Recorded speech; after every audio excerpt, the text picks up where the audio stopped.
इस भीड़ को देखकर क्या आपको नहीं लगता कि इस भीड़ को देखकर ही लोगों के अंदर, आपके अंदर हज़ारों वोल्ट का कि एनर्जी करंट जो है दौड़ जाएगा। हर निराशा, हर प्रकार के जो नकारात्मक चीज़ों से, नेगेटिव चीज़ों से ये फ्री कर देने के लिए इस भीड़ का यह नज़ारा अपने आप में पर्याप्त है। और इसलिए मैं इस शूट को कंटिन्यूअस शॉट में दिखा रहा हूँ। जहाँ भीड़ कम थी उसे भी दिखाया और जहाँ भारी भीड़ है वह भी दिखा रहा हूँ। ये इसलिए ताकि ये जो पॉजिटिविटी है उसका विस्तार इस रूप में जैसे यहाँ है वहाँ देखने वालों पर फैले। ये अद्भुत भीड़ है। मकर संक्रांति के दिन बिना किसी मनगढ़ंत बातों का सहारा लिए पूरी के पूरे रिसर्च पर आधारित, रिसर्च से मिले फैक्ट पर आधारित ये सारी बातें मैं आपसे शेयर करूंगा। और इसलिए मेरे साथ बने रहिएगा। इस वीडियो को ज़्यादा से ज़्यादा। महाकुंभ 2025 में आज मकर संक्रांति का दिन है। कल पौष पूर्णिमा के दिन मैंने महाकुंभ से के लिए जाती हुई लोगों की भीड़ को दिखलाया था। आज मैं मकर संक्रांति के दिन दोपहर के 12:30 बज रहे हैं, मैं त्रिवेणी संगम से, प्रयागराज त्रिवेणी संगम से स्नान करके लौटते हुए लोगों की रैली, मैं यहाँ से जहाँ मैं खड़ा हूँ 5 किलोमीटर संगम का प्रवेश क्षेत्र है और वहाँ से अगर जैसा कि कल हुआ था 4-5 किलोमीटर घूम के वहाँ जाना पड़ रहा है, तो अगर कुल मिला लें तो 8-9 किलोमीटर पड़ेगा। और मैं इस रैली को दिखाने जा रहा हूँ। अद्भुत है ये लोगों की भीड़। ये देखिए, ये इस भीड़ को मैं अभी संगम का जो आम तौर पे जो एंट्रेंस एरिया है 5 किलोमीटर दूर मिलेगा। मैं उस जगह पर खड़ा हूँ और वहाँ जाने के बाद भीड़ को देखते हुए, महाकुंभ 2025 की इस भीड़ को देखते हुए प्रशासन ने जो, मेला अथॉरिटी ने जो व्यवस्था की है, कल मुझे कम से कम 4 किलोमीटर घूम कर वहाँ जाना पड़ा। यानी कुल मिलाकर मुझे 9-10 किलोमीटर चलना पड़ा था संगम के, त्रिवेणी संगम पर पहुँचने के लिए। आज मैं लगभग उतनी ही दूरी पर हूँ। अगर 3-4 किलोमीटर घूमना पड़ा तो कुल मिलाकर 8-10 किलोमीटर की दूरी से मैं लोगों की भीड़ को दिखाऊंगा, जो इस समय दोपहर का वक्त है। प्रयागराज रेलवे स्टेशन की तरफ ये लोग बढ़ रहे हैं और करीब करीब अगर उस हिसाब से लें तो 9-10 किलोमीटर दूर से देखिए लोगों की रैली को दिखा रहा हूँ जो लौट रही है। ये भीड़ लौट रही है, लेकिन अगर मैं सुबह दिखाता तो ये भीड़ और भारी बड़ी संख्या में होती। 10 बजे तक ये भीड़ जो लौटती हुई भीड़ होती है सबसे ज़्यादा होती है। कल प्रशासन का दावा था पौष पूर्णिमा के दिन 13 जनवरी को कल करीब 1.5 करोड़ लोगों ने स्नान किया, संगम में डुबकी लगाई। गंगा, यमुना और मानस नदी, सरस्वती के संगम में। और कल जो अंदाज़ा था कि आज सबसे ज़्यादा भीड़ होगी इन 2 दिनों में, क्योंकि शाही स्नान 13 जनवरी से शुरू हुआ। आज 14 जनवरी मकर संक्रांति के दिन शाही स्नान चल रहा है और इसके बाद बाकी 4 तिथियां बचेंगी। वैसे कुंभ, महाकुंभ ये 1.5 महीने 2 महीने लगातार चलता रहता है, लेकिन शाही स्नान की जो तिथियां होती हैं, ये देखिए अब ये भीड़ भारी पैमाने पर यहाँ से, जहाँ से मैंने शुरू किया था यहाँ से भी ये रास्ता 2 हिस्सों में बढ़ जाता है।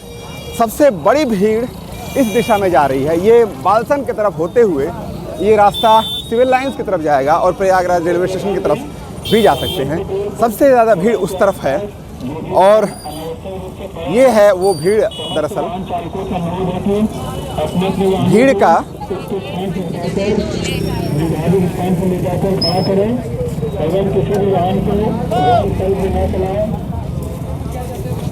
ये नज़ारा, अभी मैं संगम के जो मुख्य प्रवेश क्षेत्र है उससे 3 किलोमीटर की दूरी पर हूँ और वहाँ से मुझे करीब 3-4 किलोमीटर, अगर सबसे कम चलना पड़े तो वहाँ से 3-4 किलोमीटर घूमकर त्रिवेणी संगम जाना पड़ेगा। और जैसा कि दूसरे लोग कल बता रहे थे कि उन्हें वहाँ से 7 किलोमीटर 6 किलोमीटर घूम कर जाना पड़ा था, रूट डाइवर्शन की वजह से, भीड़ की वजह से। तो देखते हैं हमें कितनी लंबी भीड़ का सामना करना पड़ता है, कितना लंबा चलना पड़ता है। मैं ये पूरे समय लोगों को दिखाते हुए चलूँगा। ये लौटती हुई भीड़ है, दोपहर का समय है, 12:30 बज रहे हैं। प्रयागराज त्रिवेणी संगम से यह लौटती हुई भीड़ है और 10 बजे के आसपास सबसे ज़्यादा, ये जो संख्या आप देख रहे हैं इसकी दोगुनी संख्या होती अगर 10 बजे देखते। लेकिन ये संख्या भी, रोड पूरी तरह से ये भर गया है, ये देखिए। और इस रोड पर एक तरफ का रोड ये पूरी तरह भर गया है। लोगों को देखते हुए चलिए। अलग अलग तरह के, अलग अलग समुदायों के, अलग अलग वर्गों के, अलग अलग भाषाओं के लोग, अलग अलग प्रदेशों के लोग इस रूप में, अलग अलग उम्र के लोग, बच्चों से लेकर यंग, युवा, बूढ़े, जवान, महिलाएं और औरतें, सब ये दिखेंगे यहाँ पर इस तरह से।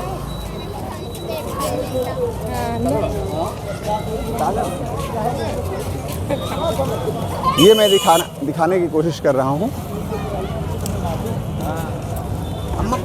ये भीड़ है, देखिए दूर से इस तरह से पूरी भीड़ दिखाऊंगा मैं।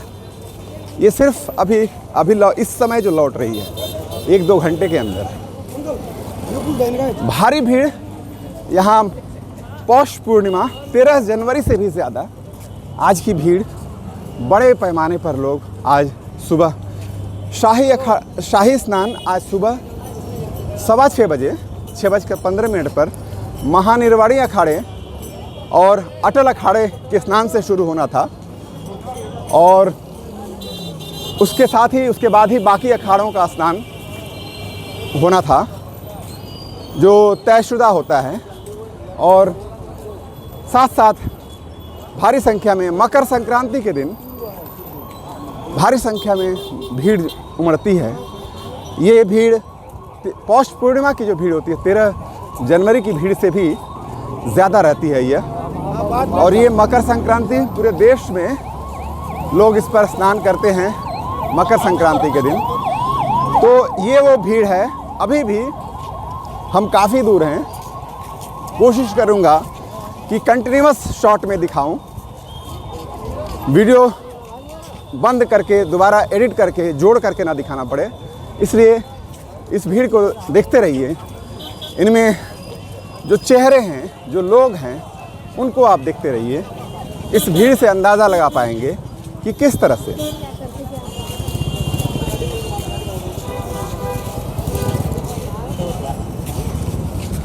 ये रेलवे स्टेशन है प्रयागराज से जो चला आता है और प्रयागराज जाने के लिए लोग ये संभवतः जा रहे हैं रेलवे स्टेशन पर। 6 रेलवे स्टेशन हैं जहां पर विशेष रूप से महाकुंभ 2025 में आने वाले लोगों के ठहरने की वहाँ से ट्रेनों की व्यवस्था है और वहाँ पर विशेष इंतज़ाम है लोगों के उतरने, वहाँ से कम असुविधाओं के साथ लोग आ सकें इसका इंतज़ाम इन 6 रेलवे स्टेशनों पर किया गया है। प्रयागराज, रामबाग, झूसी, फाफामऊ और प्रयाग, इस तरह से 6 स्टेशन हैं। ये भीड़ देखिए, लोग आते चले जा रहे हैं। ये सिलसिला 3 दिन पहले से मैं देख रहा हूँ। ऐसे तो लोग 1 महीने से त्रिवेणी संगम पर हर दिन 20-25 हज़ार लोग स्नान करते देखे जा रहे थे, लेकिन कल से 13 जनवरी के शाही स्नान के साथ पौष पूर्णिमा पर महाकुंभ की औपचारिक शुरुआत हुई, जो आमतौर पर होती है। और 26 फरवरी को इसका 45 दिन चलकर इस मेले का अंत होना है, लेकिन उसके पहले ही रोज़ हम लोग देख रहे थे 1 महीने से लगभग लोग आकर स्नान करते हैं। 20-25 हज़ार संख्या, और अलग अलग राज्यों से, स्थानीय नहीं, स्थानीय लोगों के साथ दूसरे राज्यों से आए हुए लोगों की। और इसलिए कुंभ जो समय होता है कुंभ का, यह अगर उस तरह से देखें तो भले ही औपचारिक रूप से इसकी तिथियां पौराणिक रूप से, धार्मिक रूप से निर्धारित होती हैं, लेकिन यह परंपरा कुछ इस तरह की है, लोक परंपरा है शायद, और इसलिए सर्दियों का पूरा समय लोग यहाँ आकर दूर दराज के क्षेत्रों से स्नान करने आते हैं। वही और सबसे भारी भीड़ जो उमड़ती है 6 तिथियों पर। मध्यकालीन समय में संभवतः ये जो तिथियां निर्धारित की गई, जिसे शाही स्नान कहा जाता है, अमृत स्नान कहा जाता है, जिन शाही स्नान की तिथियों पर जो अखाड़े हैं यहाँ पे, जो प्रयागराज के साधु संतों, नागा बाबाओं के अखाड़े, उन अखाड़ों का स्नान होता है इन 6 तिथियों पर। और ये तिथियां पूर्व निर्धारित होती हैं, और इन तिथियों पर स्वाभाविक रूप से इन अखाड़ों के साधु संतों के साथ सबसे ज़्यादा भीड़ इन तिथियों पर होती है। और इन तिथियों में भी जो मकर संक्रांति पर पहली सबसे बड़ी भीड़ आती है, पौष पूर्णिमा 13 जनवरी को मकर संक्रांति पर सबसे बड़ी भीड़ आती है। और इसके बाद जो बाकी 4 तिथियां हैं, उनमें मौनी अमावस्या के दिन सबसे भारी संख्या में भीड़ जुटती है। मौनी अमावस्या इस बार 26 जनवरी की तिथि है, और उस दिन पूरे 6 तिथियों में सबसे ज़्यादा भीड़ जो रहेगी वह उस दिन रहेगी। वो उस दिन की भीड़, ये मकर संक्रांति की जो भीड़ जो आज की है, इससे भी बड़ी संख्या में होगी। और अभी तक प्रशासन को, मेला अथॉरिटी को अनुमान है कि 6 करोड़ लोग उस दिन स्नान करेंगे। लेकिन परसों इन आंकड़ों को रिवाइज़ किया गया है, और परसों बताया गया कि पौष पूर्णिमा के पूर्व पहली रात, उससे पहले वाली रात 10 बजे तक लोग 50 लाख लोग स्नान कर चुके थे। कल मेला अथॉरिटी ने जो आंकड़ा जारी किया है, अमर उजाला के हवाले से बता रहा हूँ, 1.5 करोड़ लोगों ने स्नान किया पौष पूर्णिमा के दिन। ये आंकड़े मेला अथॉरिटी के द्वारा दिए गए आंकड़े हैं, अमर उजाला के हवाले से बता रहा हूँ। इन आंकड़ों की सत्यता को मैं वेरीफाई नहीं कर सकता, लेकिन भीड़ जो मैंने कल देखी पौष पूर्णिमा पर संगम पर, भारी भीड़ थी। और इसी आधार पर शायद ये प्रशासन ने आंकड़े दिए हैं। आज मकर संक्रांति पर उससे भी ज़्यादा भीड़ उमड़ती है, तो स्वाभाविक रूप से कल से ज़्यादा भीड़ दिख भी रही है। और ये देखिए, ये अब हम ये इस जगह पर आए हैं जहाँ ये चुंगी कहते हैं। यहाँ से आमतौर पर सीधे शुरू होगा, मेला का प्रवेश क्षेत्र शुरू होगा। यहाँ से कई किलोमीटर चलना पड़ेगा, तब त्रिवेणी संगम पहुँचेंगे। लेकिन ये स्वाभाविक रूट है। सामने अगर रेस्ट्रिक्शन हुआ, डाइवर्जन किया गया होगा रूट को, भीड़ को संभालने के लिए, तो हमें और ज़्यादा चलना पड़ सकता है। तो इससे समझिए कि ये कितनी, और ये सिर्फ एक सड़क है जो प्रयागराज रेलवे स्टेशन की तरफ जाएगी, सिविल लाइंस की तरफ जाएगी। ऐसी 8-10 मार्ग हैं, जिन मार्गों से ये लोग इसी तरह से लौट रहे होंगे। तो इस चीज़ से हम इस भीड़ का अंदाज़ा, महाकुंभ में मकर संक्रांति के दिन स्नान करने आने वाले लोगों की भीड़ का अंदाज़ा लगा सकते हैं। भारी भीड़। कल मैंने दिखाया था, मेरे दूसरे वीडियो में देखेंगे, यह सिर्फ इंसानों का महासंगम नहीं होता। युगों युगों से संगम की रेती पर भारत की भाषाओं का महासंगम होता है। हमारे दूसरे वीडियो को देख लीजिएगा ज़रूर, जिसमें मैंने सिर्फ इसके अनाउंसमेंट को सुनाया। इसके वहाँ खोया पाया जो अनाउंसमेंट है, अद्भुत अनाउंसमेंट, नॉन स्टॉप चलने वाला अनाउंसमेंट। 1 सेकेंड, बस चंद मिनट के लिए यहाँ से इस भीड़ को देखते हैं।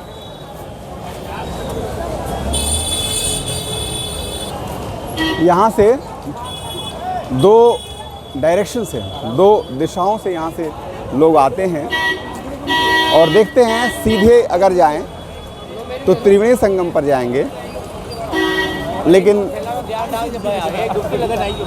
कल ये बंद था रास्ता। जाहिर सी बात है, जाने वाले लोगों के लिए ये आज देखते हैं ये बंद है या खुला है, क्योंकि अगर सीधे जाएंगे तो ये देखिए, ये भीड़ जो दिख रही है, ये लौटती हुई भीड़ है। और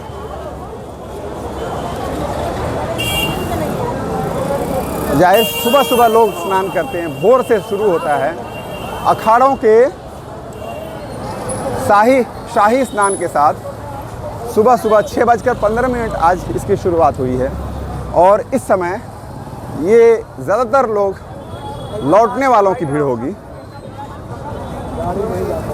जिन लोगों को जाना है वो पहले सुबह सुबह सबसे ज़्यादा संख्या में जाते हैं। तो अब जो भीड़ दिख रही है, ये जो जाने वाले लोगों की भीड़ है। और यहाँ से जो सबसे संगम जो है शॉर्टकट रास्ता है, यानी कि अगर हम घूम कर जाते तो यहाँ से भी कुछ नहीं तो 6-7 किलोमीटर चलना पड़ता, जैसा कि कल हुआ था। आज मेरे दूसरे वीडियो में देखिएगा जाने वाले लोगों की भीड़ को मैंने कल के पौष पूर्णिमा के अपने वीडियो पर जो अपलोड किया है, लंबे वीडियो में दिखाया है। उस भीड़ को एकदम 6-7 किलोमीटर 8 किलोमीटर दूरी से एकदम त्रिवेणी संगम के मुख्य जो स्नान का जो पॉइंट है वहाँ पर मैंने शूट करते हुए दिखाया था। और यहाँ पे आज ये खुला हुआ है, इस तरफ से सीधा रास्ता। ये ऊपर देखिए बोर्ड में, यहाँ से अगर त्रिवेणी संगम का जो घाट है ये 2.5 किलोमीटर पड़ेगा। कल ये रास्ता पूरी तरह से पैक्ड था, और या इसके पहले 4 किलोमीटर 5 किलोमीटर पहले से मैं चला था, वो भी रास्ता भरा हुआ था। और यहाँ से इतना पैक्ड था कि इस रास्ते को जहाँ से मैंने एंटर किया है उसे बंद कर दिया गया था। और इस वजह से मुझे यहाँ से करीब 5-6 किलोमीटर चलना पड़ा था घूम कर कल की व्यवस्था के अनुसार। लेकिन यहाँ से नज़दीक है, और इस समय इस सड़क पर जो भीड़ मिलेगी वो जो दूसरी तरफ से डाइवर्ट किया गया, सबसे ज़्यादा जो डाइवर्जन है लौटने वालों का वो दूसरी सड़कों पर है। तो थोड़ी दूर आगे चलने पर भीड़ का एक रेला इस सड़क पर भी दिख सकता है। देखते हैं।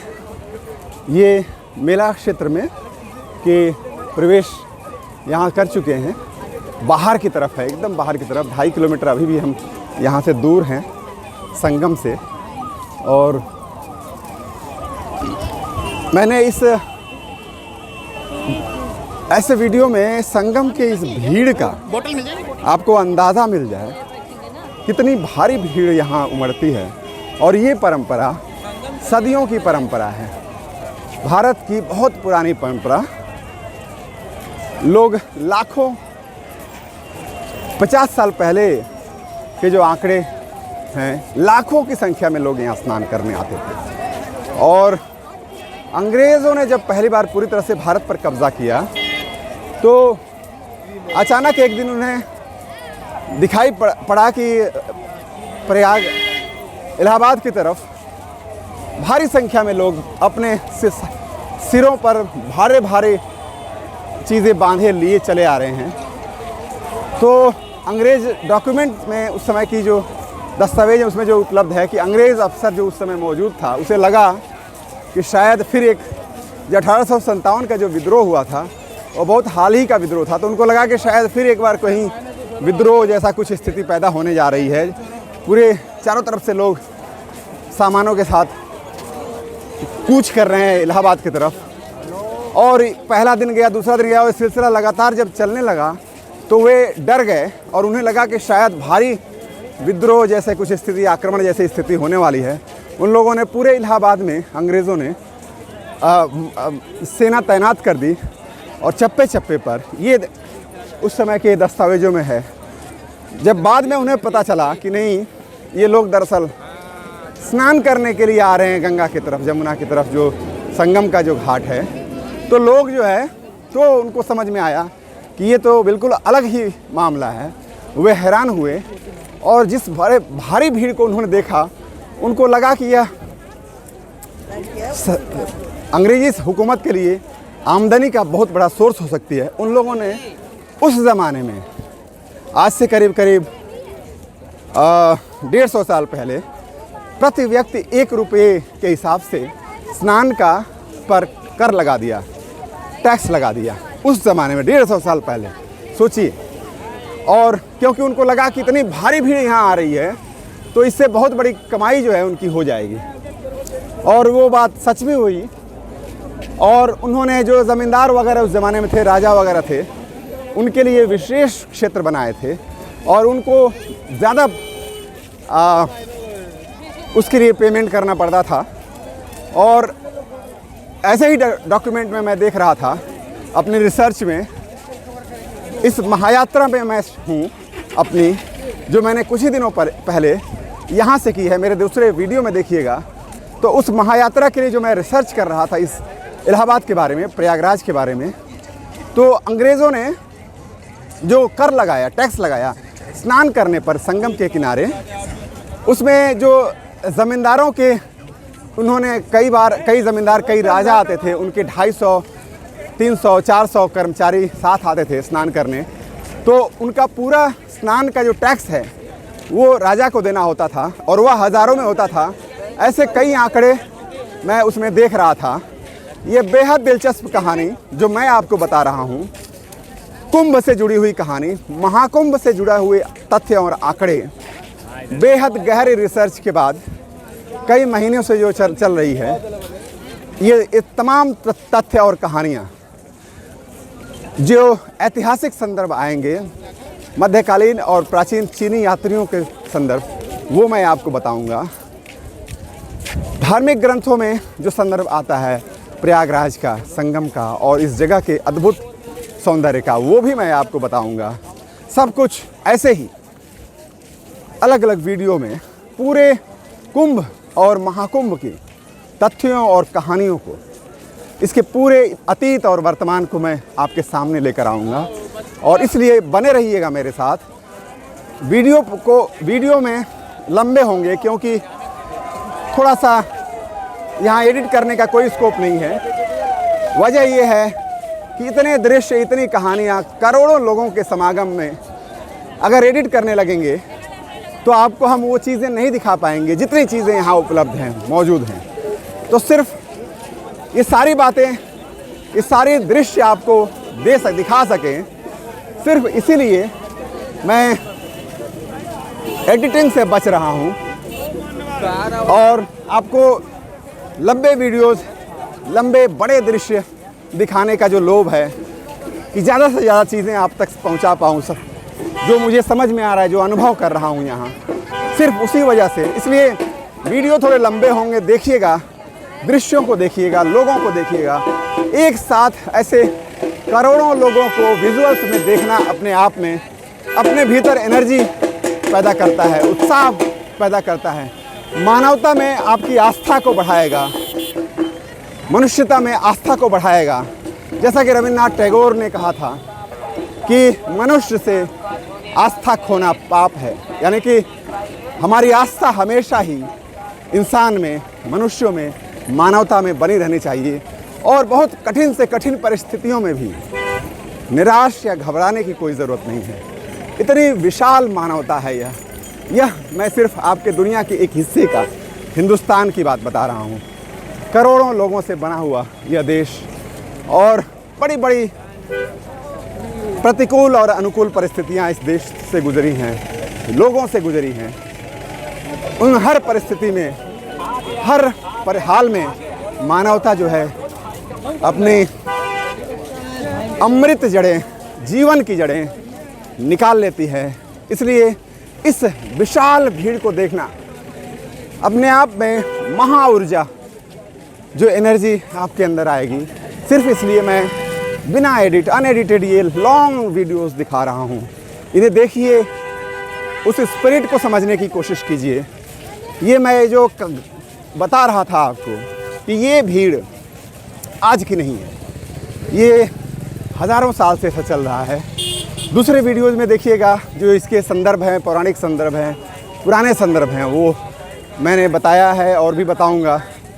और इसलिए अंग्रेज़ों के समय की बात मैं बता रहा था कि किस तरह से यह भीड़ इस देश की दूर दराज के गांव देहातों से ये लौटती हुई भीड़ है। देखिए, ये संगम से लौट रहे हैं। इस तरह के कुछ नहीं तो 15-20 मार्ग है जहां से ऐसे ही लोग लौट रहे हैं। 15-20 मार्ग पर इसी तरह का 7-8 किलोमीटर की लंबी लाइन होगी लौटते हुए लोगों की। और इस दोपहर का समय है, अंदाज़ा लगाइए, सुबह 6 बजे, सवा 6 बजे जब ये शाही स्नान के साथ मकर संक्रांति का स्नान शुरू हुआ और ये रात तक चलेगा।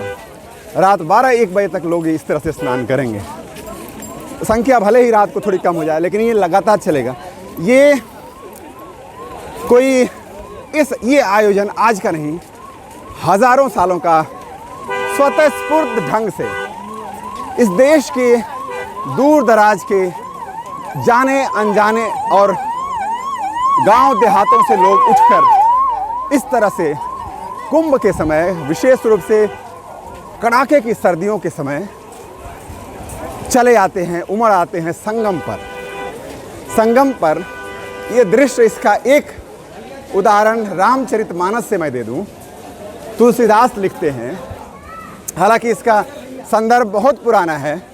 तुलसीदास लिखते हैं इस जगह के बारे में, संगम के बारे में, जब वनवास के समय श्री रामचंद्र, लक्ष्मण और सीता भरद्वाज ऋषि के आश्रम में आती हैं। भरद्वाज ऋषि ने उन्हें सलाह दी संगम पर ज़रूर जाना। और उस दृश्य को जब रामचंद्र ने इसे देखा तो उस दृश्य को तुलसीदास ने कैसे लिखा?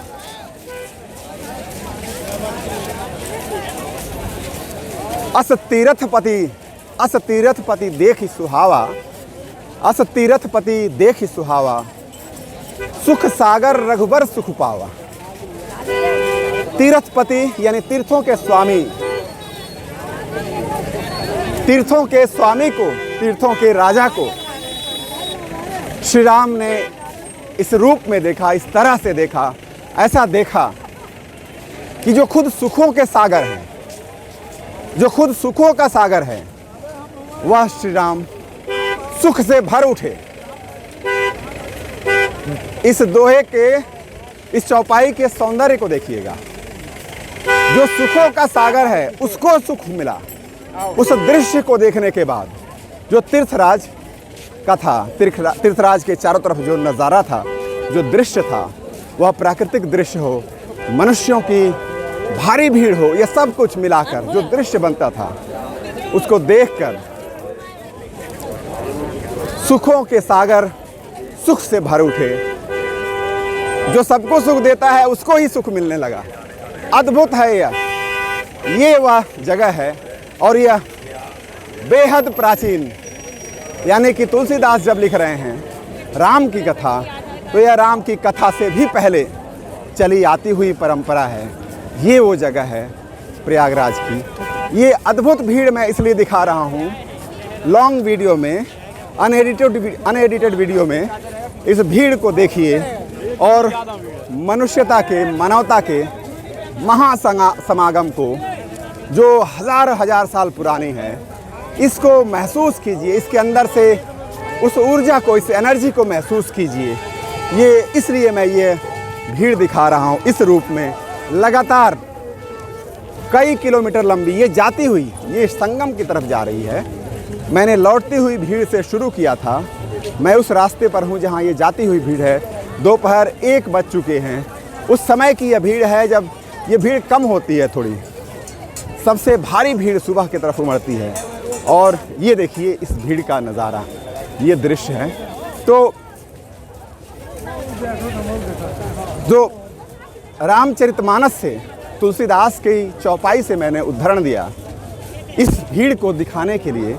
ये परंपरा कितनी पुरानी है और इस परंपरा की जो जो विशालता है वो अभी कितनी पुरानी है। यह कोई आज की नई चीज़ नहीं है, यह इस देश की परंपरा से जुड़ी हुई लोक संस्कृति, लोक परंपरा से आती है।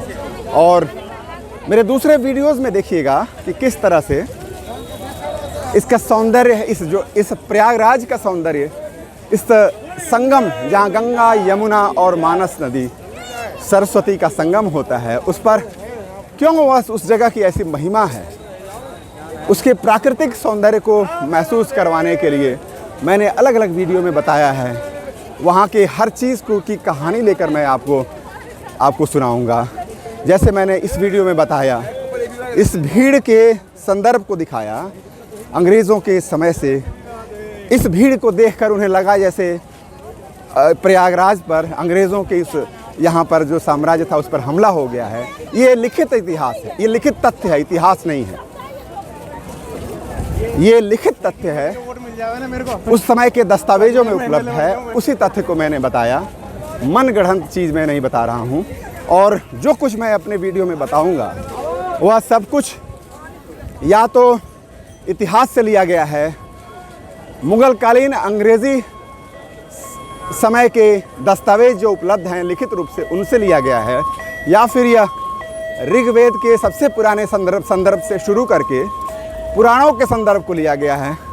मैं वही बातें आपको बताऊंगा जिसका प्रमाण, जिसका साक्ष्य उपलब्ध है, और सिर्फ संकेत करूंगा कि इससे अंदाज़ा लगाइए कि जो उपलब्ध नहीं है, यानी कि इस परंपरा की कुंभ में यहाँ स्नान करने की पीछे क्या कारण है, कि जो धार्मिक कारणों से अलग भी क्या कारण हो सकते हैं, उन बातों के जो कुछ भी उसके बारे में जानकारी उपलब्ध नहीं है, वे क्या होंगे, ऐसी अद्भुत चीज़ों की तरफ मैं सिर्फ संकेत करूंगा।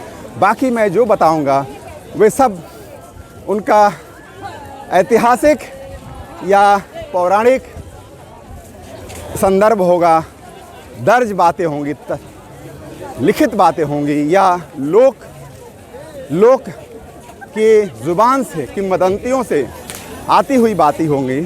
मनगढ़ंत बातें कुछ नहीं होंगी। जैसा कि मैंने ये अभी कहा कि मैंने बताया कि ये जो एस्ट्रोलॉजिकल ज्योतिष शास्त्र के दृष्टि से जो खगोलीय जो 144 वर्षों के योग की जो बात बताई गई है, वह योग कोई बहुत ऐसा कुछ नहीं है कि बहुत असंभव सी चीज़ है।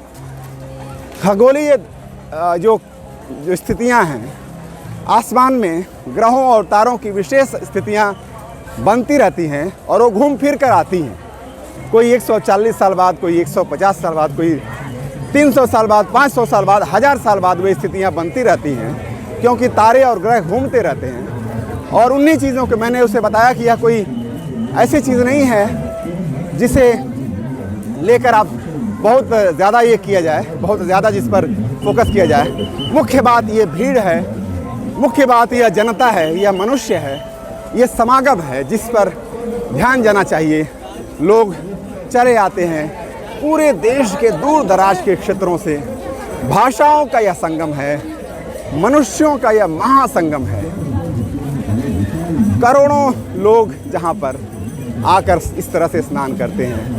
यही सबसे मुख्य चीज़ है। इन लोगों की जो भावनाएं हैं, ये लोग दरअसल इस पर्व की सबसे मुख्य बातें हैं।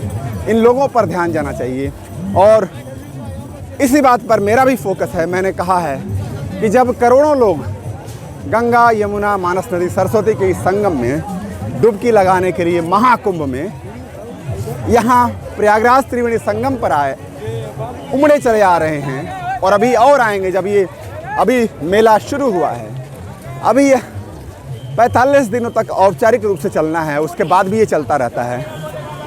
इस महासमुद्र में, मनुष्यों के महासमागम के महासमुद्र में मैं डुबकी लगाने आया हूँ अपनी महायात्रा में, भारत को खोजने की अपनी महायात्रा में।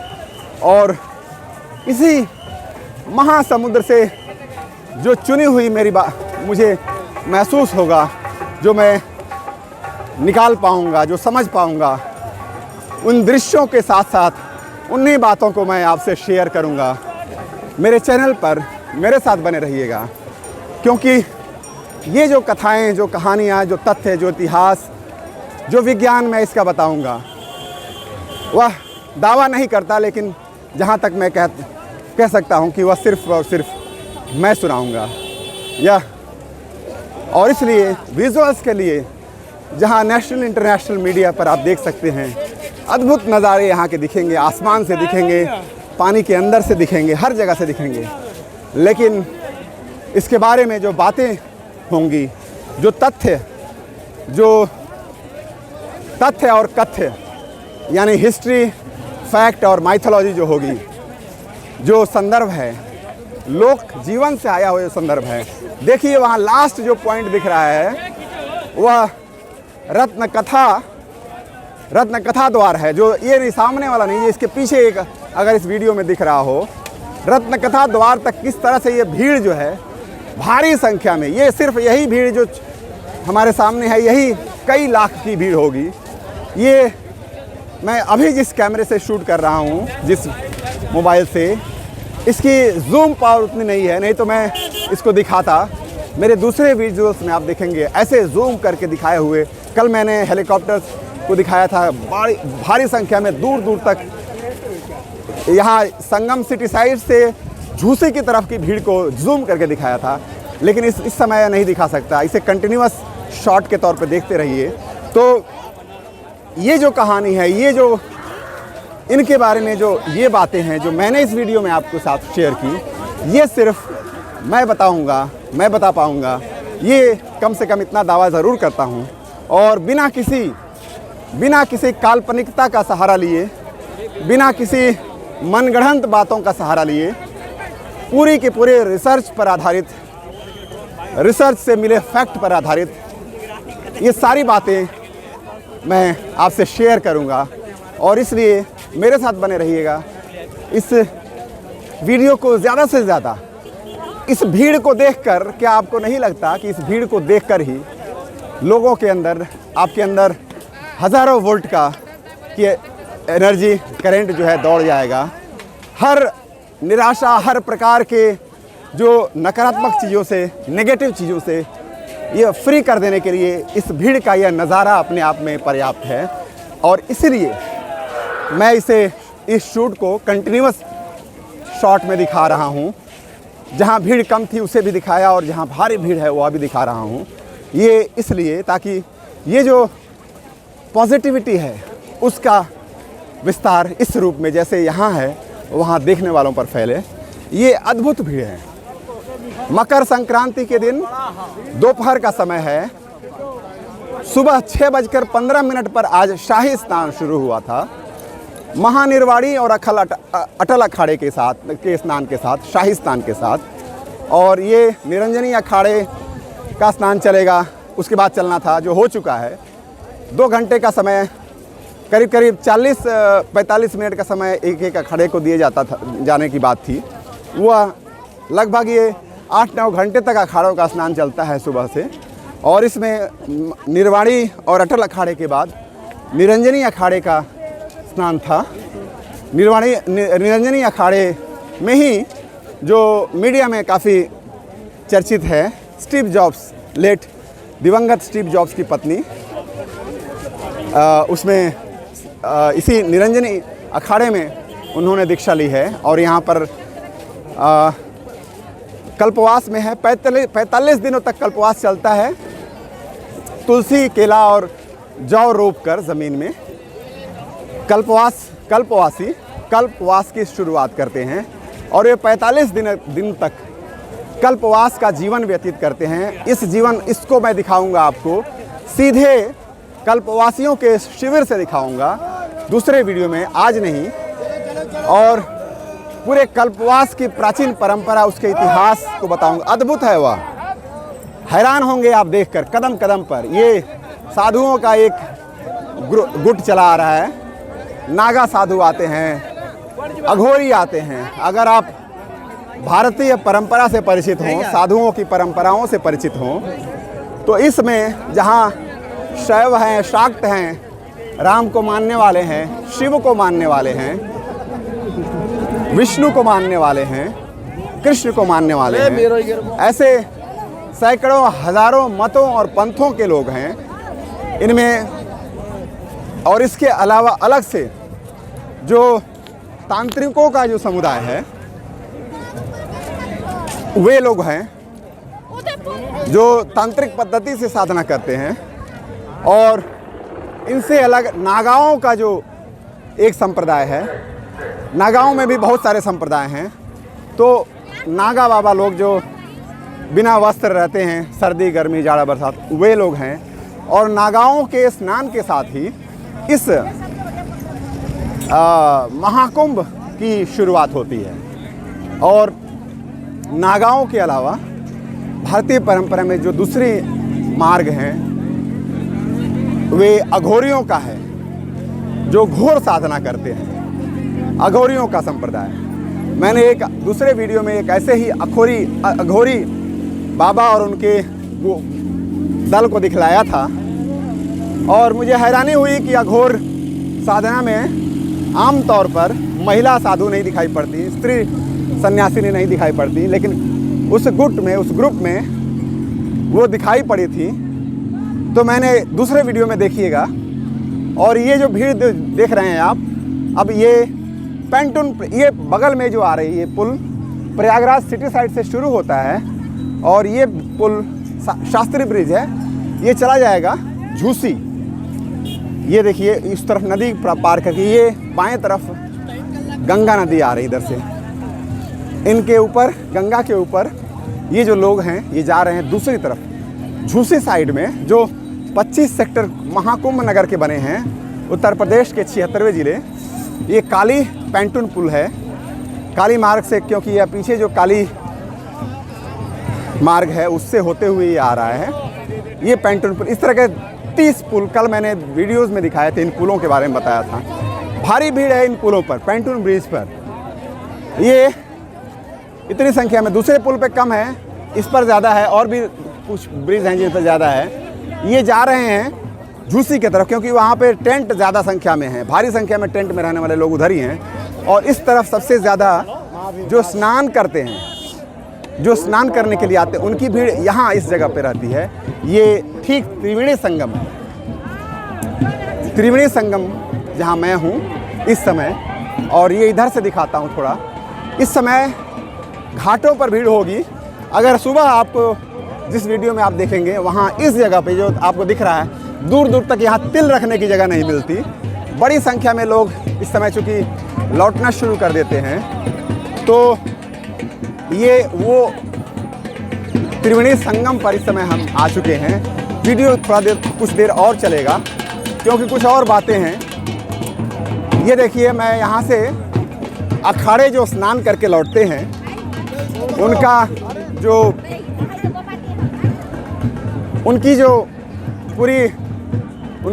उनका जो पद यात्रा नहीं होती है, मूलतः वो वाहनों पर, घोड़ों पर, हाथियों पर सवार होकर अखाड़ों के साधु संत चलते हैं। और ये एक अखाड़ा लौटते हुए दिख रहा है।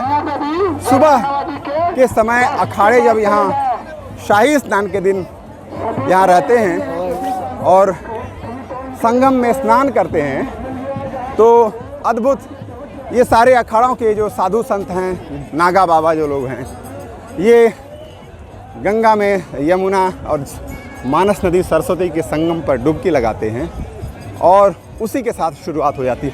ये अखाड़े लौट रहे हैं। वाहनों पर देखिए, गाड़ियों के ऊपर देखिए, ये अखाड़ों के जो